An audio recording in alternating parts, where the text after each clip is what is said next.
Massive naval battle is underway in the Latvian S-40 27 NT and 300 and Goth.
Next two conquests are also naval, so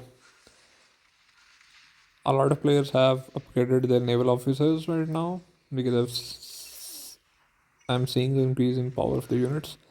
Although the unit cap is the same, you can't have beyond 8 stars at this point of time. Maybe this will change in the Vancouver map because Vancouver map is said to be mostly based on the sea.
I think they should bring in the naval technology as well because you need a lot of reserves playing the navy and the ground and the air force at the same time.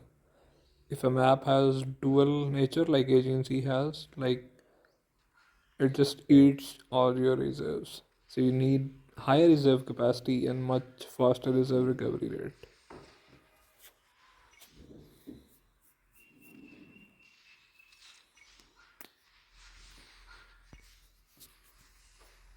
Maybe in Vancouver we will have something new regarding the naval technology as well, or maybe AGN is again after Vancouver. I personally don't like getting so many new technologies so fast. I wasn't even expecting or in favor of having Dominion Corps, but it has been introduced just for the whales because the whales have been like finished with their technology, especially in the older servers. So they just developers just brought on something that they can keep upgrading. So it is probably for those players.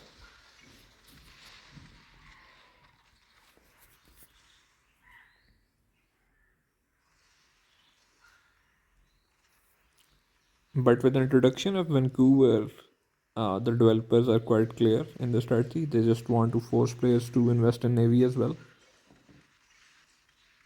Because with just one map, players were just skipping the Navy basically and not upgrading the officers or spending any resources on the naval technology, naval uh, units upgradation.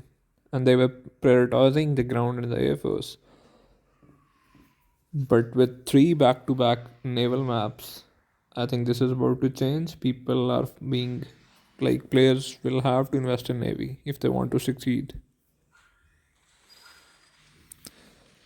They'll have to invest statues in the naval officers. New naval officer is also coming out in a week, I believe.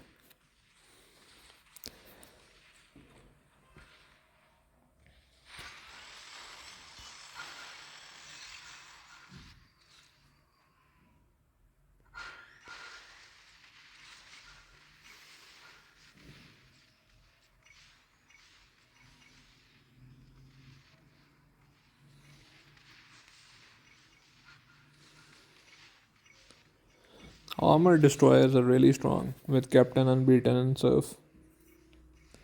They really die. Just check this. Pepe's armor destroyer is 18.8 million and he hasn't lost any unit attacking the base. So if you have maxed out Captain Unbeaten and Surf, it's a great combination for the armor destroyers. It's like a super heavy, but it also plays out like a medium. So it's the best naval unit if you want base to base. You can tank bases, you can also attack other ships on the field. So it's a multi faceted unit basically.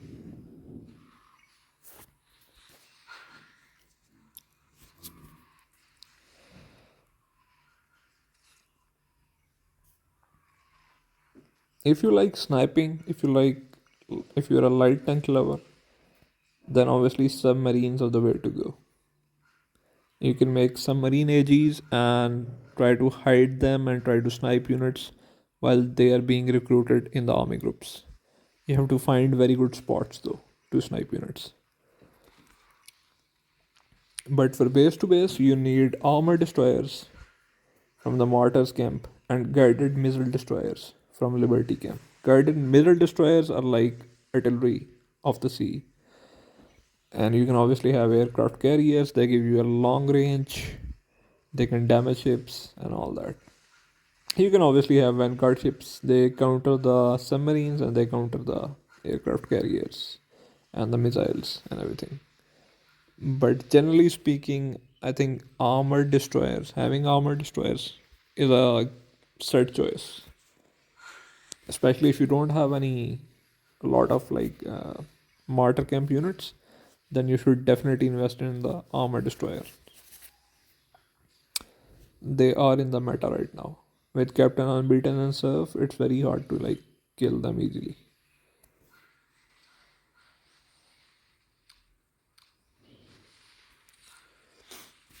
Battle is intense, quite intense.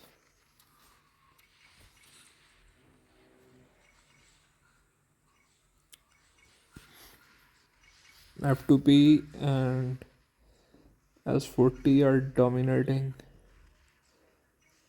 right now. They have made a solid push.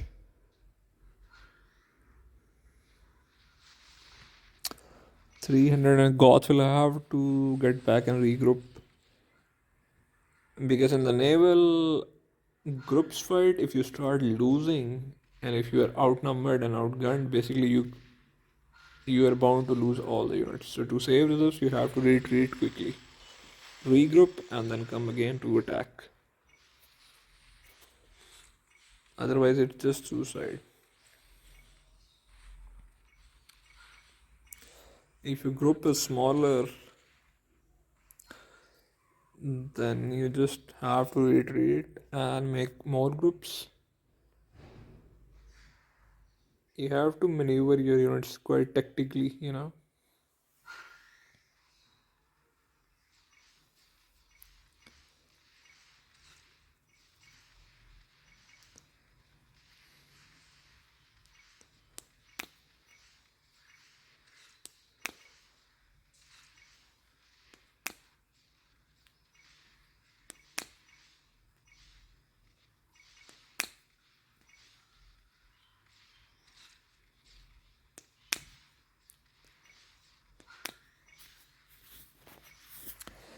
I think one of the coolest things about naval battles is when you're under attack, if you move out your unit and then pull it back in, your diagonal of attack, line of attack from your base definitely shifts compared to ground. On ground, if you do this, it does shift, but not necessarily every time. In the navy, it guaranteed shifts like every time, 100% of the time.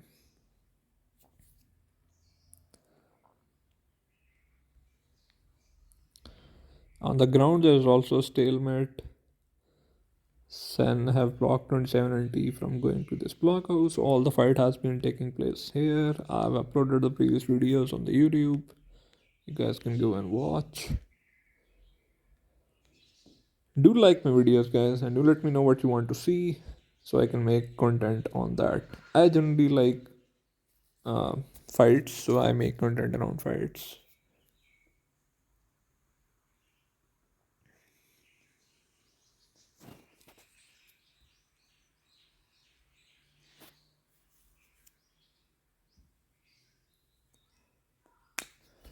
Do let me know in the comments what are your thoughts about the Navy. How should they approach it? Like, what should developers change? Because right now, I think we are being forced as players to invest in the Navy. We have to do it, even if we don't like it. We'll have to do it because three back-to-back C4s, you can't skip three C4s, right? So you have to invest your statues, your resources, and maybe we'll have naval technologies coming soon as well. So there is that. So if you don't want to get left behind, I think it's time to invest in the naval officers, especially if you want to win Vancouver, because in AGN the middle part is on the ground, so you can get away with not having a strong navy or mediocre naval units and officers. But in Vancouver map, which is next, which will be in April C4 2025, so I think it's absolutely necessary right now to invest in the naval officers. Whatever you want to invest in, you'll have to pick up one unit and invest in that and make that unit really strong.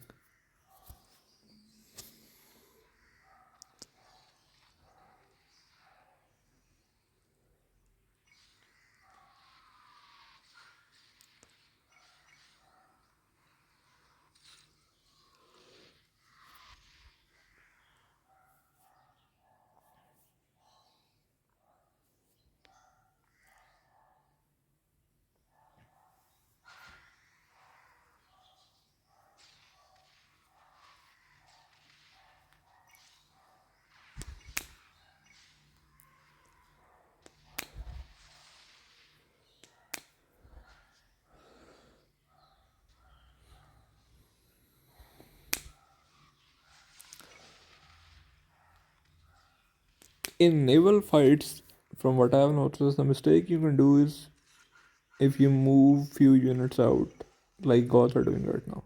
Like they have so many units. but they're not moving them out. So one by one, they can all die. So you have to move, like they have just moved out everything right now. But they should have moved it sooner and they would have had much less losses. And now F2P will just retreat and lose. See?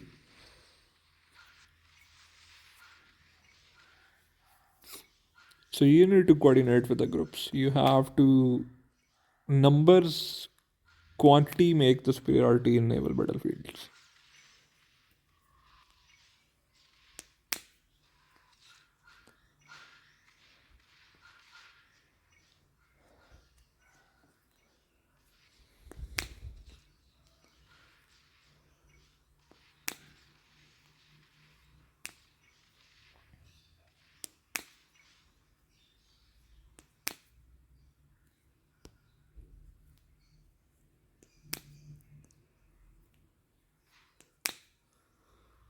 Even if your group is refilling or regrouping, when you see that one of your naval groups is under attack, the others have to support it right there and then to minimize the losses. Otherwise, your reserves will just get eaten. If you're delayed, if your response is delayed, then in Navy, I have noticed, at least in my experience, that you will suffer much heavy loss. So, maneuvering is very important in the sea. The way you maneuver and handle your groups and how well you coordinate will determine the outcome of the battles on the sea.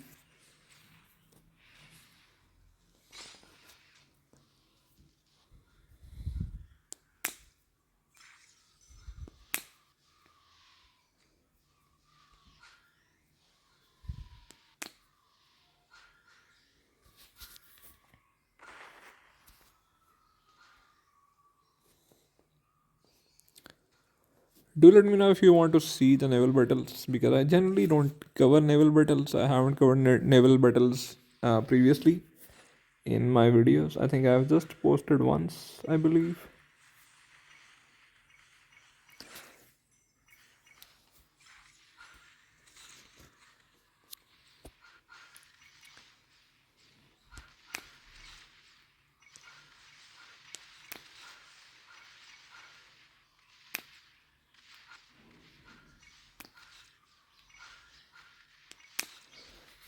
The battles are fun actually. I don't mind the battles. The problem right now is they haven't increased the limit of the reserves, which is not cool at all.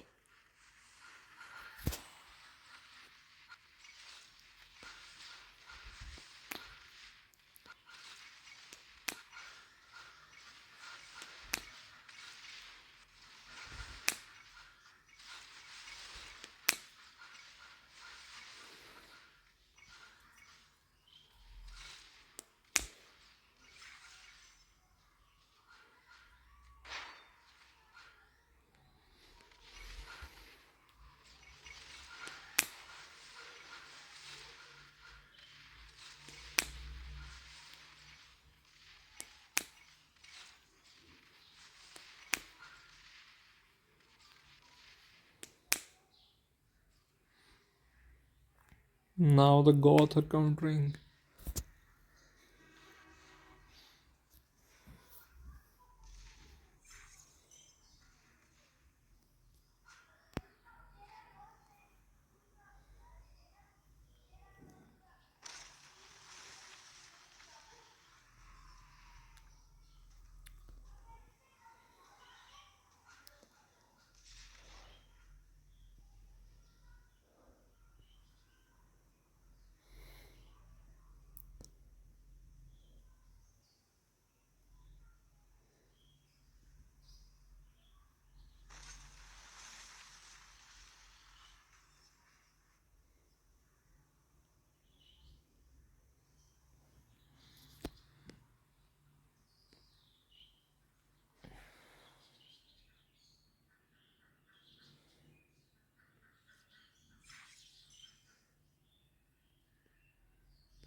In Navy, one versus one is quite rare actually.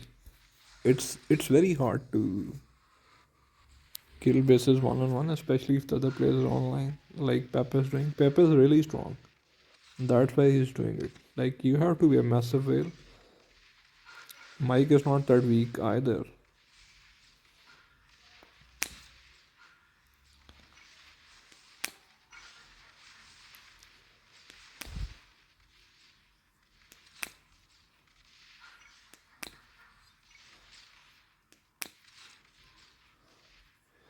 Now he has backup.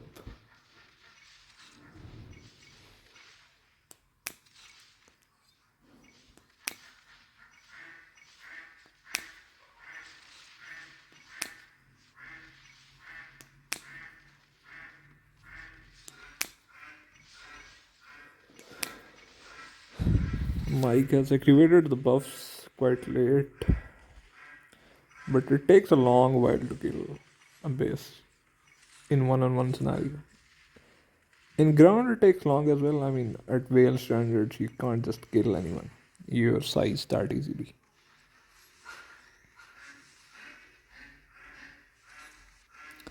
You have to do a lot of small attacks to keep your reserve loss less.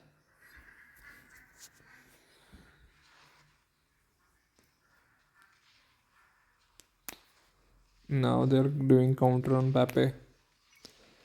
The disadvantage Pepe has right now is that he doesn't have a lot of base HP.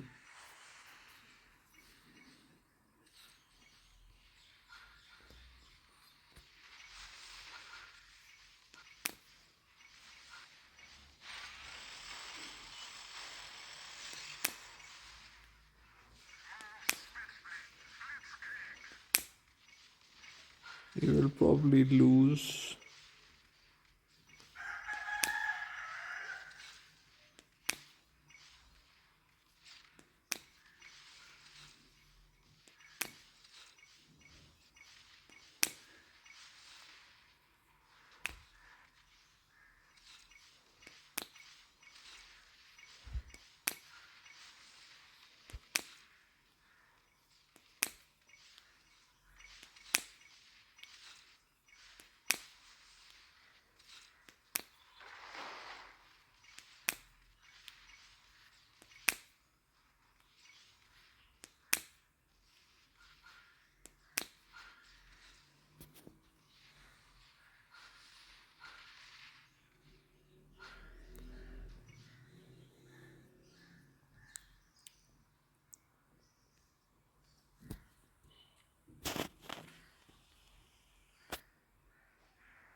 Small bases die quite quick, especially when they are against groups. But bases like Corvath are not gonna die quick. Anything above 400 million in the naval power overall is just massive. And he didn't have full units trained yet, so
Goths are on the offensive.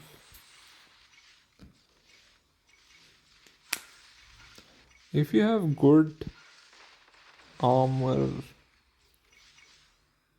groups with a lot of guided missile destroyers, then the bases go like knife goes through better. But if you don't have so many guarded missile destroyers and not a lot of maybe aircraft carriers, then the bases can take long to get killed.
There's just so many bases on both sides.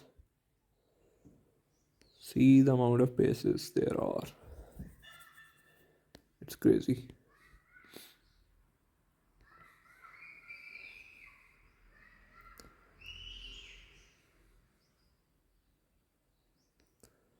Crazy amount of bases on both sides.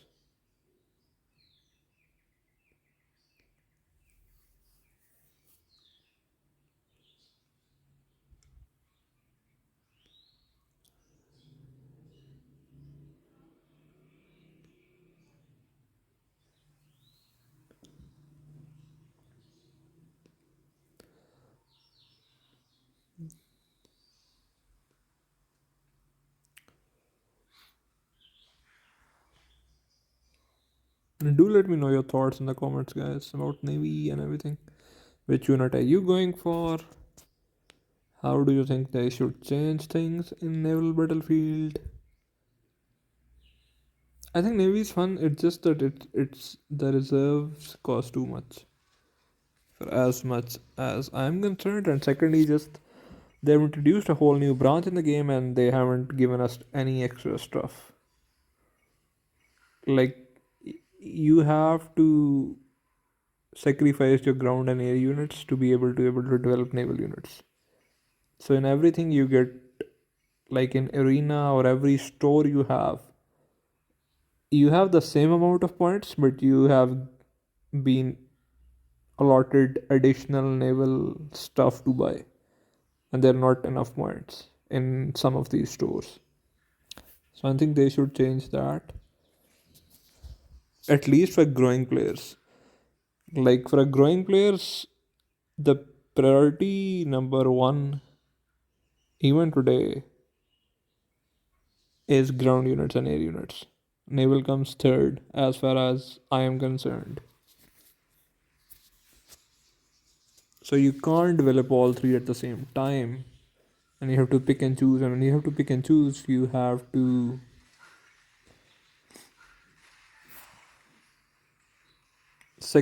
make a sacrifice. So if developers are trying to make us play Navy more, at least they should give us higher reserve capacity.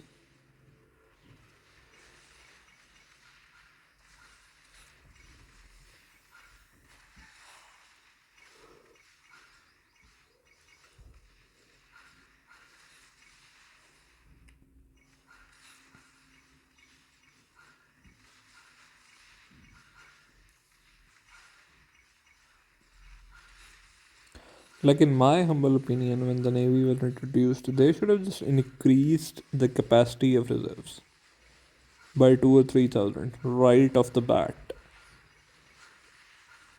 because it's a whole new branch, and you get to lose so many reserves. And by just increasing the capacity, the reserves will still, uh, end out, and you can still buy reserves. Like if they are thinking they will generate less revenue if they increase the capacity, that's not the case.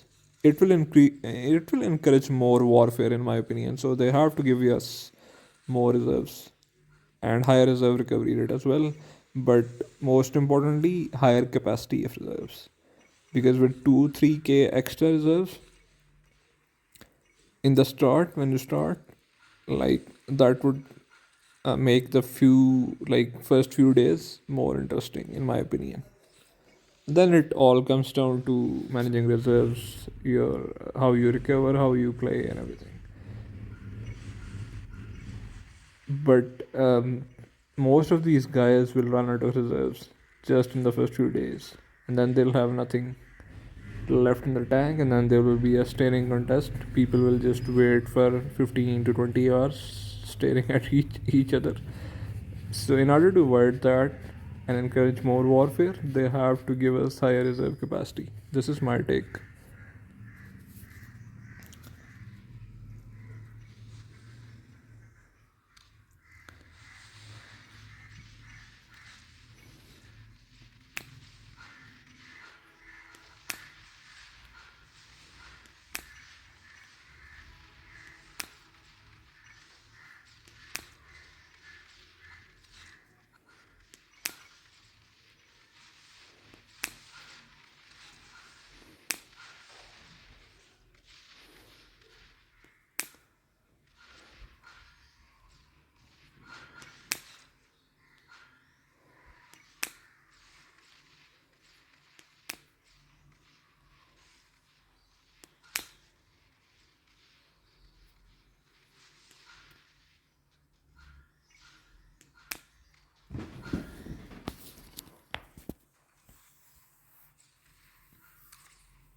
This is a massive naval battle. I think this will keep on going for hours.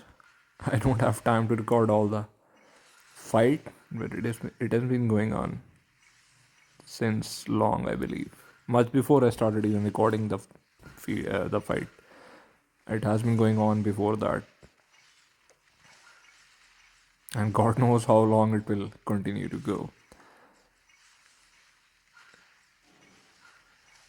So,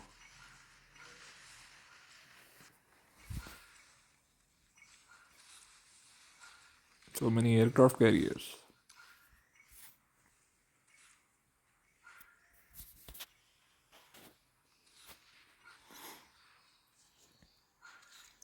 To counter aircraft carriers, you need the army groups or the naval fleets of submarines. Submarines can chew up aircraft carriers quite fast. They are the perfect counter for aircraft carriers, but your submarines have to be good. Like they can't be weak. Have to be good. There are no specialized submarine officers out yet, so I'm hoping in the coming months we'll have definitely an officer that will be like specialized for submarines.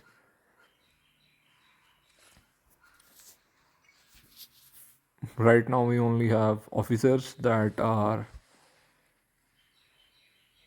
for armored destroyers and guided military destroyers, basically.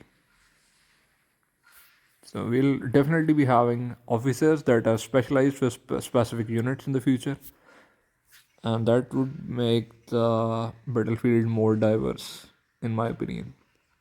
And we might see more submarines fleets once we have a specialized submarine officer. So that would be interesting. But right now, the meta is definitely in favor of armored destroyers. It's like sort of a must unit to have right now.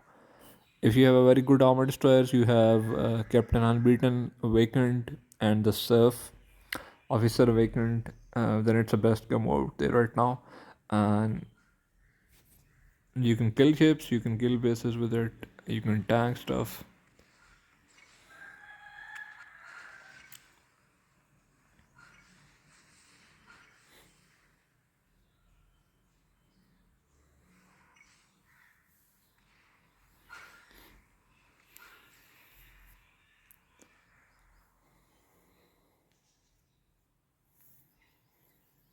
I think I'm gonna end the recording because this can go on forever, and I don't have that much time. I've already tried to record the fight, and I've gone beyond the time I had planned to stay in game. So do let me know in the comments if you like watching more of the naval action so I can record